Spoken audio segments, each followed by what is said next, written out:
Good morning. तो आज हम ख़त्म कर देते हैं जीएसटी ऑडिट। अब तक क्या देखा हमने? अब तक देखा हमने ऑडिट का मतलब, फिर सेकंड वीडियो में देखा कि audit on the basis of turnover, section 35 subsection 5। फिर हमने देखा ऑडिट बाय जीएसटी अथॉरिटी में फर्स्ट जनरल ऑडिट सेक्शन 65। आज देखना है हमको special audit. Audit bye GST authority में ही आता है स्पेशल ऑडिट सेक्शन 66। तो आज खत्म करते हैं। ओके, बहुत इजी है, बस ख्याल ये रखना, उसका मीनिंग ध्यान से समझ लेना।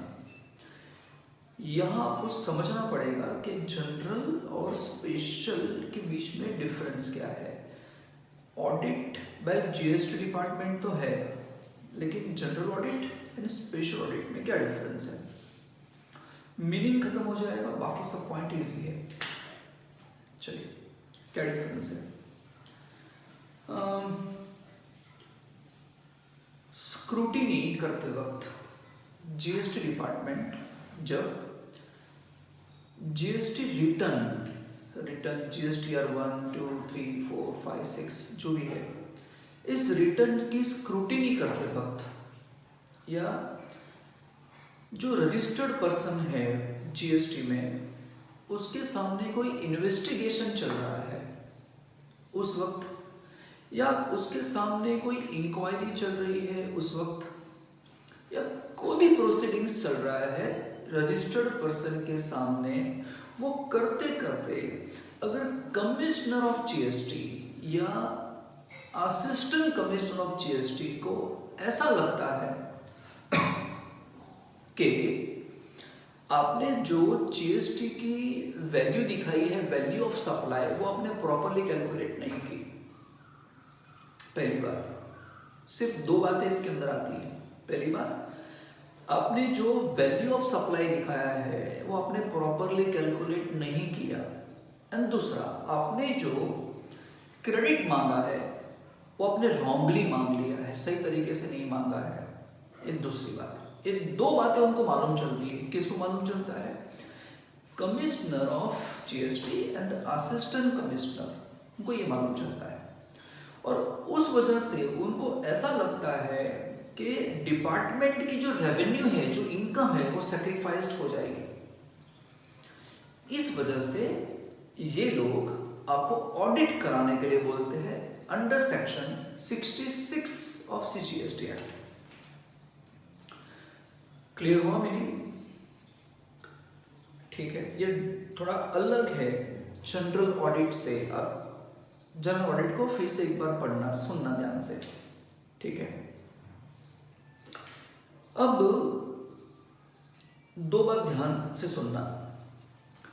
अगर मेरा टर्नओवर 2 करोड़ से कम है तो मुझे जीएसटी में ऑडिट कराना ही नहीं है। लेकिन अगर उनको ऐसा मालूम चलता है इन्वेस्टिगेशन करने से, इंक्वायरी करने से, स्क्रूटिनी करने से, अगर उनको ऐसा मालूम चलता है कि वैल्यू प्रॉपरली नहीं दिखाई है, या मैंने इनपुट टैक्स क्रेडिट गलत तरीके से मांगा है, तो आपको ऑडिट करने के लिए बोल सकते हैं even though your turnover is less than 2 crore.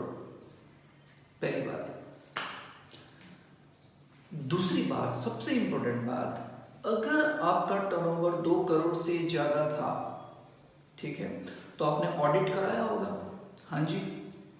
फिर भी उनको ऐसा लगता है, इन्वेस्टिगेशन किया, स्क्रूटिनी किया, इंक्वायरी किया, फिर भी उनको ऐसा लगता है, आपने ऑडिट कराया था, फिर भी उनको ऐसा लगता है कि फिर भी आपने वैल्यू प्रॉपरली कैलकुलेट नहीं की, आईटीसी गलत तरीके से मांगा है, तो फिर से आपको ऑडिट करने के लिए बोल सकते हैं इवन दो आपने स्टैट्यूटरी ऑडिट कराया हो, या आपने टैक्स ऑडिट कराया हो, या आपने जीएसटी में ऑलरेडी ऑडिट करा दिया हो, तो फिर से ऑडिट करने के लिए बोल सकते हैं।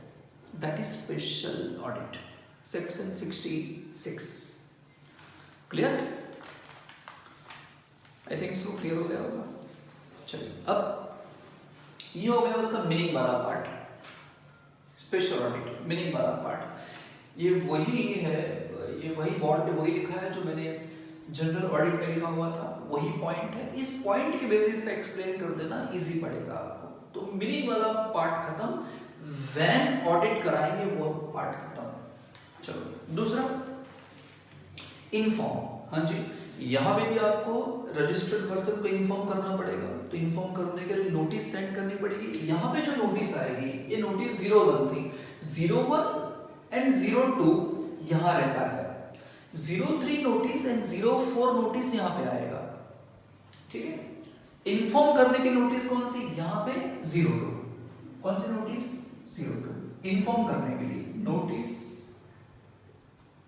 है ना, कौन सी, जीएसटी एडीटी। यहाँ जीएसटी एडीटी 01 था, यहाँ पे 02 है। ये इसका फॉर्म है, ये इसका फॉर्म था। ये भी इन्फॉर्म करने के लिए था, ये भी इन्फॉर्म करने के लिए था। लेकिन यहाँ पे इन्फॉर्म करना था आपको 15 डेज पहले। मैंने बताया था वर्किंग डेज पहले। यहाँ पे ऐसा कोई डेज मेंशन नहीं किया एक्ट के अंदर। खत्म। हु इश्यू ऑर्डर्स मैंने बता दिया, कौन इश्यू करेगा, का तो कमिश्नर,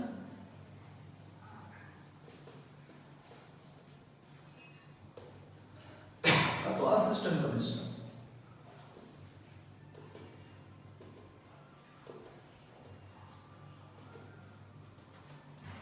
ठीक है, हु कंडक्ट ऑडिट। हाँ, ये बहुत इंपॉर्टेंट पॉइंट है। यहाँ पे ऑडिट कौन कंडक्ट करेगा, यहाँ पे ऑडिट कंडक्ट करने वाले जीएसटी डिपार्टमेंट वाले नहीं है।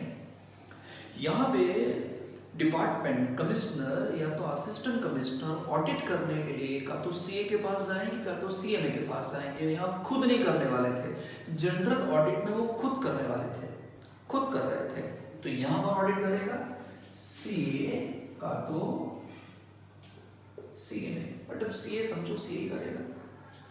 Where audit is undertaken, audit कहाँ पे करेंगे, यहाँ पे ऑडिट मेरे हिसाब से ऐसा लगता है रजिस्टर्ड प्लेस पे। जो रजिस्टर्ड प्लेस होगा है ना, वो टैक्सेबल पर्सन का उसके प्लेस पे ही हो जाएगा, ऑफिस में नहीं होगा, जीएसटी डिपार्टमेंट के ऑफिस में नहीं होगा। At a registered place of taxable person.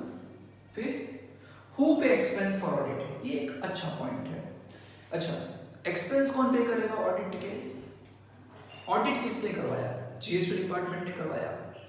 Taxable person तो ऐसा ही बोल रहा है भाई मैं तो बराबर ही हूं, मैंने सब कुछ बराबर ही गिना हुआ है, मेरी तरफ से कोई गलती नहीं है। आपको ऐसा लगता है, जीएसटी डिपार्टमेंट को ऐसा लगता है कि वैल्यू प्रॉपर्ली नहीं गिनी है, तो आप ऑडिट कराओ। और अगर जीएसटी डिपार्टमेंट ऑडिट कराएगा तो जीएसटी डिपार्टमेंट एक्सपेंस पे करेगा। तो एक्सपेंस कौन पे करेगा, है ना, जीएसटी डिपार्टमेंट पे करेगा। किसका एक्सपेंस, अरे सीए की फीस होगी ना, सीएमए की फीस होगी, इसको देनी पड़ेगी, तो जीएसटी डिपार्टमेंट पे करेगा। और ये एक अच्छा इनिशिएटिव है, अच्छा मूव है ये। क्यों, क्योंकि अगर डिपार्टमेंट फीस पे करता है तो सीए या सीएमए एससीसी यानी टैक्सेबल पर्सन के इन्फ्लुएंस में नहीं आएंगे। अगर वो पे करता तो उसके इन्फ्लुएंस में आता, यहाँ तो इसके इन्फ्लुएंस में आएगा ही नहीं। तो यहाँ जो भी रिजल्ट निकल के आएगा वो सही निकल के आएगा। टाइम ऑफ ऑडिट यहाँ पे, यहाँ 3-3 महीने थे, यहाँ महीने में नहीं बोला, यहाँ क्या बोला है 90 डेज प्लस 90 डेज, ऐसा है। तो जैसे ऑडिट कमेंस्ड हो वहां से 90 डेज के अंदर अंदर ऑडिट खत्म हो जाना चाहिए। और अगर ये दिन कम पड़ रहे हैं तो कमिश्नर अगर वो सेटिस्फाइड हो गए तो और 90 डेज तक एक्सटेंड कर सकते हैं टाइम।